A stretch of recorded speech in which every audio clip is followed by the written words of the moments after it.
आज रिधिमाच्या डोहाळे जेवणाचा कार्यक्रम असतो. सगळे जेवणाने तयारी करत असतात. रिधिमाजवळ तर बिझी बसलेल्या असतात. त्या रिधिमाजवळ बसून गप्पा मारत असतात.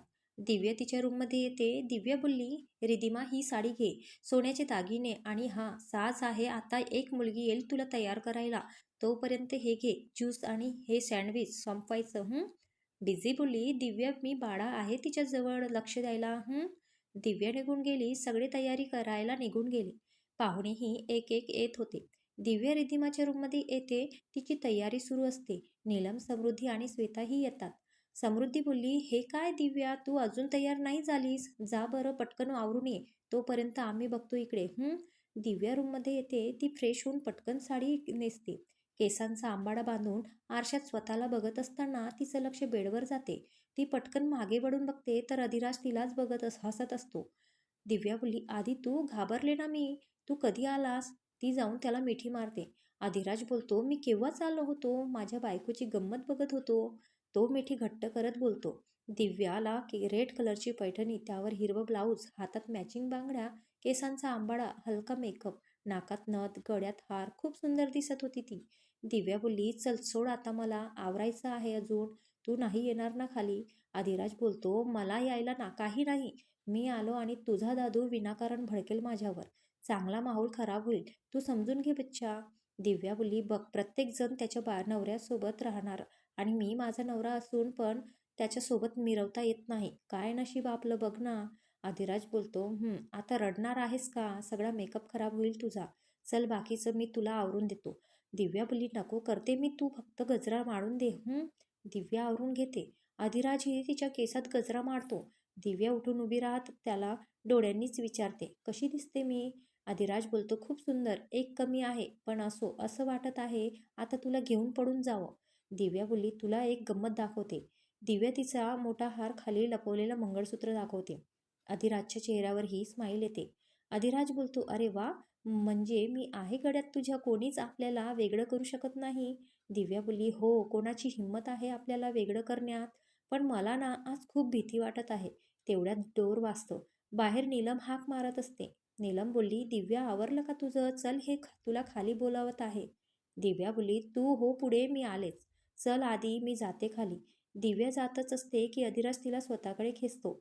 दोघे एकमेकांच्या डोळ्यात हरवले होते. दिव्या लाजून मान खाली घालते. अधिराज तिच्या खिशातून एक पाऊच बाहेर काढतो. त्यातील सोन्याचा कंबरबंद घालतो. त्याच्या स्पर्शाने दिव्या शहारते. अधिराज बोलतो, जा आता, मीही जातो, काळजी घे. अधिराज निघून जातो आणि दिव्याही खाली येते. नीलम आणि समृद्धी रिधिमाला घेऊन येतात. आज ती खूप सुंदर दिसत होती. त्यात तिच्या चेहऱ्यावर छान ग्लो आला होता. हिरवी साडी, त्यावर लाल ब्लाऊज, केसांचा बन, हातात भर हिरवा चुडा, दोन्ही हातात बाजूबंद, डोक्यावर मुकुट, नाकात नथ, कपाळावर टिकली. तिला असं बघून कुणाल फ्लॅटच होतो. तीही लाजून कुणालकडे बघत असते. तिला झोपाळ्यावर बसवतात. झोपाळा छान सजवला होता. तिला ओवाळून तिची ओटी भरतात. आता वेळ येते ती ओळखायची. दिव्या कुणाललाही घेऊन येते. त्यांच्यासमोर एका वाटीत पेढा आणि एका वाटीत बर्फी ठेवलेली असते. दिव्या बोलली, रिधिमा, चल आता यापैकी एक वाटी उचल आणि सांग त्यात काय निघालं. रिधिमा एक वाटी उघडून बघते तर त्यात बर्फी निघते. दिव्या तर उड्याच मारायला लागते. बाकी तिला असं बघून सगळे हसत असतात. नंतर रिधिमा आणि कुणालचे मिळून फोटो काढत असतात. कधी चंद्रावर बसून तर हातात धनुष्यबाण धरून. अशा प्रकारे कार्यक्रम छान पार पडला. सगळे पाहुणे मंडळी जेवण करून निघून जातात. आता फक्त घरातील लोक असतात. राम बोलतो, आज सगळे इथे जमले आहेत तर मला एक आज गोष्ट अनाऊन्स करायची आहे. अमित बोलतो, असं काय सांगायचं आहे तुला राम? राम बोलतो, आधी मी एका व्यक्तीला बोलावतो, मग सांगतो. विक्रम, आता ये. रामने विक्रमला बोलवताच सगळे आवाक झाले. सगळ्यांच्या चेहऱ्यावर आता टेन्शन येत असतं. अमित बोलतो, हा इथे काय करतो आहे? राम बोलतो, सांगतो ना मी, विक्रम आणि दिव्याचं लग्न ठरवलं आहे. अमित बोलतो, काय काय बोलतो आहेस तू? दिव्याचं लग्न या विक्रमशी? राम बोलतो, हो, माझा निर्णय झाला आहे. येत्या 15 दिवसात दिव्या आणि विक्रमचा साखरपुडा आहे. यात कोणताही बदल होणार नाही. नीलम बोलली, अहो काय बोलताय तुम्ही? जिचं लग्न आहे तिला तरी विचारा, तिचं मत नको का जाणून घ्यायला? राम बोलतो, माझी बहीण माझ्या शब्दाबाहेर नाही आणि तिचं भलं बुरं मला चांगलं समजतं. नीलम बोलली, काय झालं आहे तुम्हाला? असं का वागत आहात? दिव्या बोलली, दादू, मला हे लग्न मान्य नाही. राम का मान्य नाही? ना विक्रम तुझ्यावर प्रेम करतो, तुला खुश ठेवेल तो, आणि मेन म्हणजे तो घर जावई होण्यासाठी तयार आहे. मला माझी बहीण माझ्या डोळ्यासमोर हवी आहे, बस. दिव्या बोलली, मी यांच्याशी काय कोणाशीही लग्न करू शकत नाही. राम बोलतो, का नाही करू शकत लग्न, सांग ना. दिव्या बोलली, कारण माझं लग्न झालेलं आहे ऑलरेडी. मी आणि अधिराजने 15 दिवसांपूर्वी लग्न केलं आहे. मी आता दिव्या प्रकाश कुलकर्णी नाही राहिले. मी आता मिसेस दिव्या अधिराज पाटील झाले आहे. माझ्यावर फक्त आणि फक्त अधिराजचा हक्क आहे. लपवलेलं मंगळसूत्र त्याला दाखवते, हे बघ मंगळसूत्र, अधिराजच्या नावाचं. राम बोलतो, पिनू, लग्न जसं केलं तसं ते मोडताही येतं. तू त्याला डिवोर्स देणार, तुला द्यावंच लागेल. मला माहिती आहे त्याने तुला जबरदस्ती तयार केलं असेल लग्नाला. दिव्या बोलली, त्याने मला कधीच जबरदस्ती नाही केली लग्नाला. मी स्वतः तयार झाले लग्नाला. मला माहीत आहे सध्या तू रागात आहेस, तुला माझा राग येत असेल, पण मी हे लग्न मोडणार नाही. अमित बोलतो, राम तुझं डोकं फिरलं आहे का? काय बोलतो आहेस? तुला तरी कळतं आहे का? लग्न काय तुला खेळ वाटलं का मोडायला? परिमल बोलला, राम दादा हे चुकीचं आहे. कायद्याने ते नवरा बायको आहेत. दिव्या बोलली, तू हट्टाला भेटला आहेस ना, मग माझंही ऐकून घे. मी अधिराजला डिवोर्स कधीच देणार नाही, आणि आमच्यात कोणी आलं तर त्याला मी सोडणार नाही. मिस्टर विक्रम, छान प्लॅन केलात माझ्या दादूला भडकवून, पण तुम्हाला नाही माहीत तुम्ही आगीत हात घातला आहे. राम बोलतो, अमित तुझ्या भावाला बोलवून घे. अमित अधिराजला बोलवतो. सगळ्या आनंदावर पाणी फेरलं गेलं होतं. रिधिमा, नीलम, समृद्धी आणि श्वेता या चौघीही घाबरल्या होत्या. दिव्या बोलली, श्वेता, रिधिमाला रूममध्ये घेऊन जा. बिझी, तुम्ही पण आराम करा. अधिराजची मॉम बोलली, राम तू शांत हो बेटा, तू दिव्याचा विचार कर, असा वेडेपणा करू नकोस. अधिराजचे डॅड बोलतात, राम तू आमच्या मुलांसारखा आहेस, रागात चुकीचा निर्णय घेऊ नकोस. अधिराजही येतो. अधिराज येताच दिव्या पडत जाऊन त्याला मिठी मारते. दिव्याला अधिराजच्या मिठीत बघून राम चिडतो. राम अधिराजवर धावून जातो. राम बोलतो, तुला बोललो होतो ना माझ्या बहिणीपासून लांब राहायला, मग का तू तिच्याजवळ आला? अधिराज बोलतो, मीही तुला बोललो होतो, काहीही झालं तरी तिला सोडणार नाही मी. मी तिला तुझ्यासमोर घेऊन जाईल. तू मला अडवू शकणार नाही. आता तर ती माझी बायको आहे, आणि असं काय केलं मी की तुम्हाला माझा राग येतो? राम बोलतो, मी कधीच विसरणार नाही, तुझ्यामुळे मी माझ्या बहिणीला गमावता राहिलो आहे. तुझ्यामुळे खूप त्रास झाला तिला. तिने तुला माफ केलं, पण मी नाही माफ करणार तुला कधीच. विक्रम बोलतो, अधिराज दिव्याचा पिच्छा सोड. ती फक्त माझी आहे, समजलं? अधिराज बोलतो, मी तुला बोललो होतो माझ्या बायकोचा पिच्छा सोड. ती फक्त आणि फक्त या अधिराज पाटीलची आहे. दम असेल ना तर करून दाखवा. आम्हाला वेगळं बघू कोणात किती ताकद आहे ते. अमित बोलतो, अधिराज मी तुझ्याबरोबर आहे. काहीही झालं तरी दिव्याला तू अंतर देणार नाहीस. आकाश, परिमल, समृद्धी आणि श्वेता बोलतात, आम्ही सुद्धा तुझ्यासोबत आहोत. अधिराज, आम्हाला आमच्या मैत्रीचं सुख महत्त्वाचं आहे. राम बोलतो, तुम्ही माझी साथ सोडली तरी माझा निर्णय बदलणार नाही. मला माझ्या पिनूच्या आयुष्यात हा मुलगा नको आहे. दिव्या बोलली, मग तूही एक माझ्या आयुष्यात आणि हृदयात, फक्त अधिराजलाच जागा आहे. दादू, तू जर त्याला मारायचा प्रयत्न केला तर तू माझं मेलेले तोंड बघशील. नीलम बोलली, आहो तुमच्याकडून ही अपेक्षा नव्हती मला. राम बोलतो, तुला जर माझं म्हणणं पटत नसेल ना तर तूही निघून जा. दिव्या बोलली, नीलम तू दादूच्या विरोधात जाऊ नकोस. तू त्याला सांभाळ सध्या. तो नाही, त्याच्या तोंडून विक्रम बोलत आहे. सगळा गोंधळ बघून ती मुलगी बाहेर डोकावून बघते. तिला काहीच समजत नसतं काय चालू आहे ते. अधिराज बोलतो, चल दिव्या, आता तू इथे नाही राहायचं, आपण आपल्या घरी जाऊ. अधिराज दिव्याला घरी घेऊन जायचं म्हणताच राम चिडून अधिराजला बोलतो, ती कुठेही नाही येणार, तू तिला नाही घेऊन जाऊ शकत. अधिराज बोलतो, ती माझी बायको आहे. तिच्याबाबत सगळे निर्णय मी घेणार, आणि तिला मी इथून घेऊन जाणार. विक्रम बोलतो, तुला सांगतो आहे, चुपचाप इथून चालता हो, नाहीतर तुला कसं घालवायचं मला चांगलं माहीत आहे. अधिराज, तुझा काय संबंध इथे? दुसऱ्याने आमच्यामध्ये पडू नये. विक्रम बोलतो, आमचा संबंध आहे, कारण दिव्या माझी होणारी बायको आहे. तिला माझ्याशीच लग्न करावं लागेल. दिव्या बोलली, तुमचं हे स्वप्न कधीच पूर्ण होणार नाही, समजलं? चल अधिराज, मला इथे क्षणभरही थांबायची इच्छा नाही आहे. सका भाऊच माझा नाही राहिला तर या विक्रमचा काय विचार करायचा? सगळे निघतात. दिव्याला रडू येतं असते रामला असं सोडून जाताना. नीलम आणि रिधिमाही तिला असं जाताना बघून रडू असतं. अमित, आकाश, परिमल, श्वेता, समृद्धी सगळे बाहेर निघून जातात. अधिराजी दिव्याच्या हात धरून बाहेर येतो. अमित बोलतो, अधिराज, आज तुम्ही दोघे आमच्यासोबत पाटील मेन्शनला याल. आम्हाला काही माहिती नाही. अधिराजच्या मॉम बोलल्या, हो, आमच्या लहान सुनेचा गृहप्रवेश झालाच पाहिजे. अधिराजला जायचं नसतं, पण दिव्याकडे बघून तो तयार होतो. सगळे पाटील मेन्शनला पोचतात. समृद्धी ओवाळीचं ताट घेऊन येते. दोघांना ओवाळून त्यांना आत घेतात. आज तब्बल 2.5 वर्षांनी अधिराज पाटील मेन्शनला आला होता. बिझी बोलली, अधिराज जा तिला रूममध्ये घेऊन जा. सगळे फ्रेश होऊन या. अधिराज दिव्याला घेऊन रूममध्ये येतो. अधिराजला तर त्याची रूम बघून भरून येत असतं. त्याची रूम तो जशी सोडून गेला होता तशीच होती. अधिराज बोलतो, दिव्या तू फ्रेश हो, जा तुला बरं वाटेल. दिव्या बोलली, मी कपडे कुठे आणलेत? तेवढ्यात त्यांच्या रूमचा डोर नॉक होतो. अधिराज उघडतो तर बाहेर अधिराजची मॉम असतात. अधिराजची मॉम बोलल्या, हे दिव्यासाठी कपडे आणले आहेत, उद्या सकाळी कामात येईल. आणि हो, तुमचं जेवण रूममध्येच पाठवते. अधिराज बोलतो, ओके मॉम. मॉम निघून जातात. अधिराजही दिव्याच्या हातात कपडे देतो. दिव्या त्यातील नाईट ड्रेस घेऊन फ्रेश होण्यासाठी निघून जाते. ती बाहेर आल्यावर अधिराज फ्रेश होण्यासाठी जातो. बाहेर आल्यावर त्याला दिव्या दिसत नाही म्हणून बाल्कनीत जाऊन बघतो तर दिव्या बाल्कनीत उभी असते. अधिराज तिला जाऊन मागून मिठी मारतो. दिव्या बोलली, आधी माझा दादू ठीक असेल ना रे? तो माझ्यासाठी खूप पजेसिव्ह आहे. नीलम त्याला एकटं सांभाळू शकेल ना? अधिराज बोलतो, तिला तसंच फिरवून मिठीत घेत नको.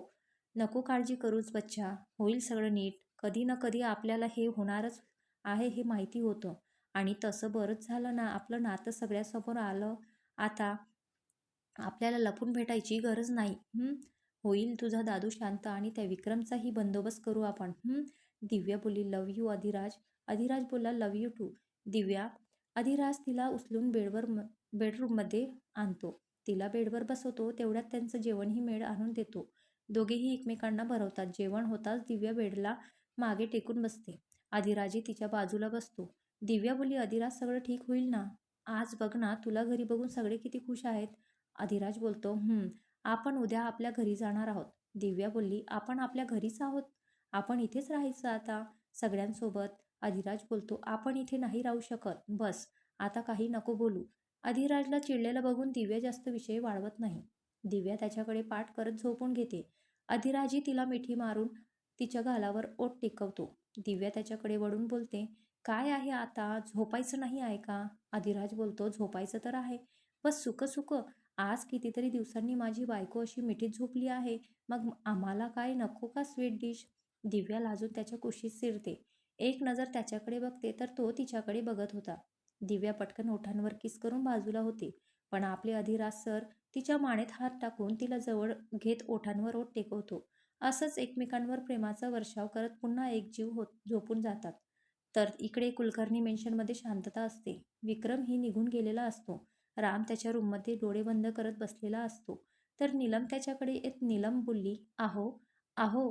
राम बोलतो, तू बोलायला आली असशील तर आताच सांगतो, मला काहीच ऐकायचं नाही आहे. मला थोडा वेळ एकटं राहायचं आहे.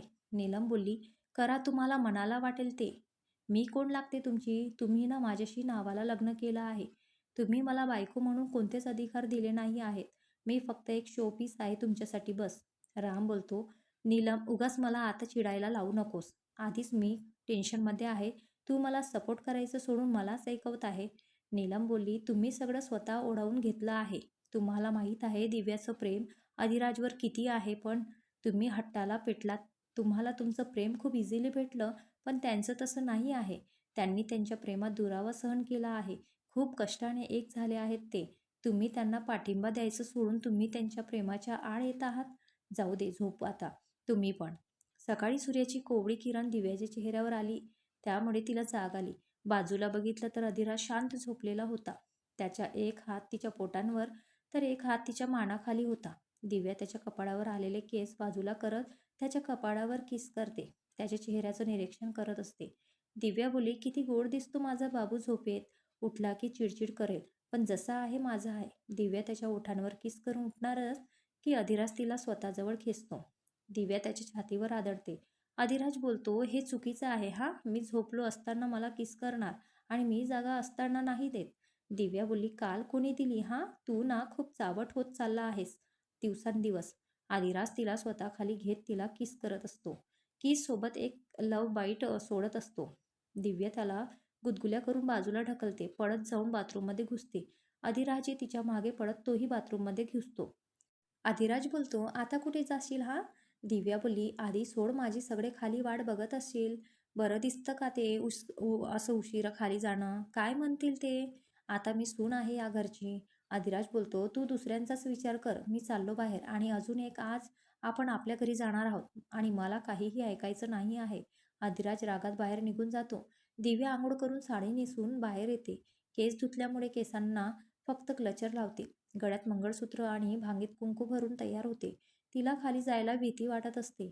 दिव्या बोलली, हा अधिराज ना असंच करतो. मानेवर लव बाईट्स, ओठाखाली जखम, सगळं लाल निशाण करून ठेवले असतात. आता मी खाली कसं जाऊ? काय म्हणतील सगळे? केस पुढे घेते म्हणजे नाही दिसणार. दिव्या खाली येते. आल्यावर बिझी मॉम आणि अधिराजच्या काकूंना नमस्कार करते. समृद्धी तिच्याजवळ येत समृद्धी बोलली, बस मी तुझ्यासाठी कॉफी आणते. आणि हे काय ग, तुझ्या ओठाला काय झालं? दिव्या बोलली, ते काही नाही, किडा चावला असेल. नजर चोरत बोलत असते. नको, मी करते आणि अधिराजलाही द्यावी लागेल ना. मनात बोलती, साहेब चिडले आहेत माझ्यावर. बिझी बोलली, कांचन, देवघरात चुडा ठेवला आहे, तो घेऊन ये आणि दिव्याच्या हातात घाल. आता ती पाटीलची सून आहे. मॉम बोली, हो आणते आई लगेच. बिझी बोलली, सुरेश, अधिराजचे डॅड, मला वाटतं आता आपण अधिराज आणि दिव्याचं नीट लग्न लावून द्यावं. लग्न सगळ्यांच्या साक्षीने व्हायला हवं. अधिराजचे डॅड बोलतात, बरोबर आई, तुमचं, आपण ठरवूया सगळं. अमित बोलतो, डॅड, रामचा नकार असताना असं लग्न ठरवणं चांगलं नाही वाटणार. बिझी बोलली, तो होईल तयार, आपण ठरवूया सगळं. इकडे समृद्धी आणि दिव्या बोलत असतात. समृद्धीचं लक्ष दिव्याच्या गालावर जातं. समृद्धी बोली, काय ग, गड्यालाही लागलं का? किडा चावला असेल, नाही का? बराच मोठा आणि आगाऊ किडा होता वाटतं. असं म्हणतच ती चिडवायला लागते. दिव्या लाजून खाली मान घालते. समृद्धी तिला चिडवतच असते. अधिराजी खाली येतो. बिझी बोलली, आधी आम्ही असं ठरवलं आहे की तुमचं पुन्हा रीतिरिवाजाप्रमाणे लग्न लावून द्यायचं. अधिराज बोलतो, तुम्हाला जे करायचं आहे ते करा. आज मी परत घरी चाललो आहे. अधिराजचे डॅड बोलतात, अधिराज, घरी जायचं आहे म्हणजे? हे घर तुझंच आहे आता, तू इथेच राहायला ये. अधिराज बोलतो, नो डॅड, मी खुश आहे माझ्या आयुष्यात. मी बिझी बोलली, तुला जायचं तर तू जा, दिव्या इथेच राहील. अधिराज बोलतो, मी तिलाही घेऊन चाललो आहे. दिव्या, जा, तयार होऊन ये, आपल्याला निघायचं आहे. दिव्या बोलली, अधिराज ते म्हणत आहेत तर थांबूया ना इथे.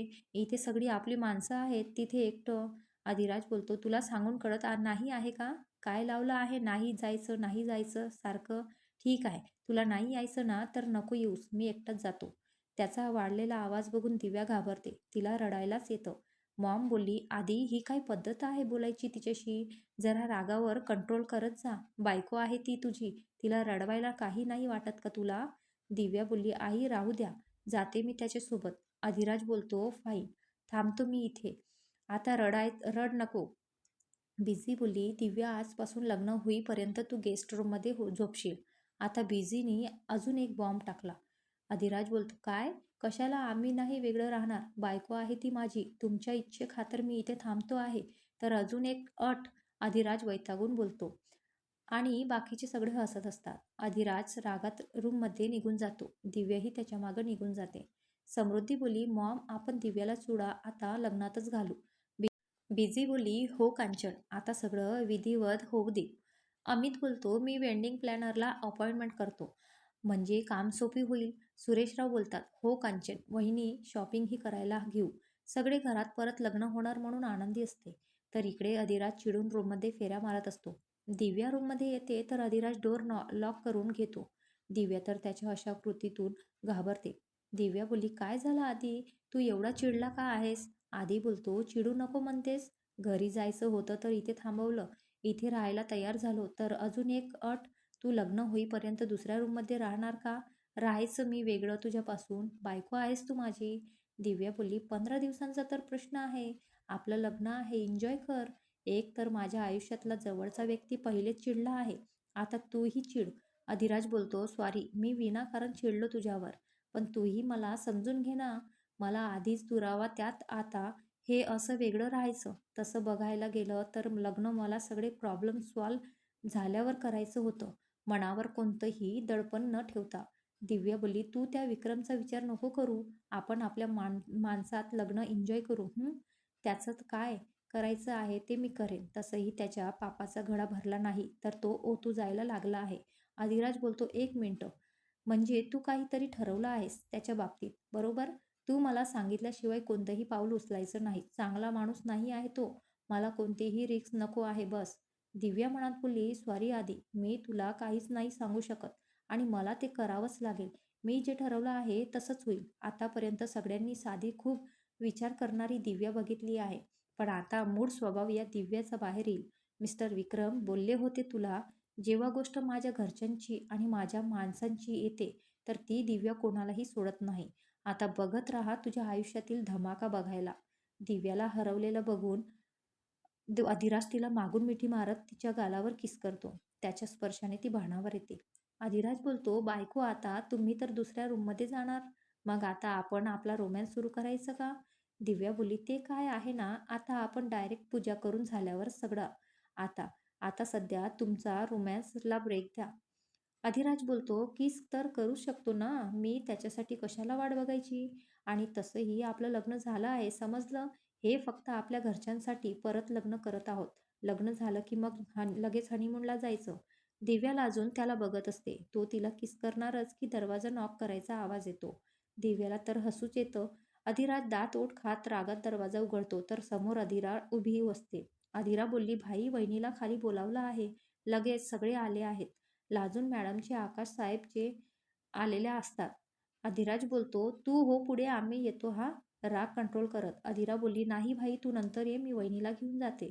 अधिराज बोलतो, "तू आता जर गेली नाहीस ना, तर तुझं आणि आकाशचं प्रेम प्रकरण उकरून काढेल मी."